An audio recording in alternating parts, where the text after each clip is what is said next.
చూడండి SBI life నుంచి వచ్చింది. ఇదేంటంటే నేను ఒకసారి ఎస్బీఐ లైఫ్ మిత్ర పోస్ట్కి అప్లై చేసుకున్నానండి. దానికి నేను ఎగ్జామ్ కూడా రాశాను.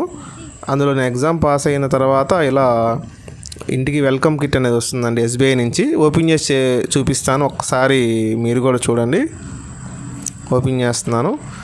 ఏం లేదండి, మనం ఎస్బీఐ తరపున ఇన్వెస్ట్మెంట్ చేసుకునే వాళ్ళు వాళ్ళ పిల్లల పేరు మీద కానీ వాళ్ళ పేరు మీద కానీ ఇన్వెస్ట్మెంట్ ఎవరైతే చేసుకుంటారో వాళ్ళకి స్టేట్ బ్యాంక్ ప్లాన్స్ చెప్పి వాళ్ళ చేత ఇన్వెస్ట్మెంట్ చేయించడానికి ఈ పోస్ట్ అండి.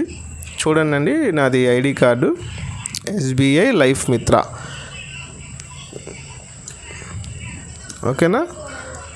ఓకే, ఒకసారి వేసుకుంటున్నాను చూడండి.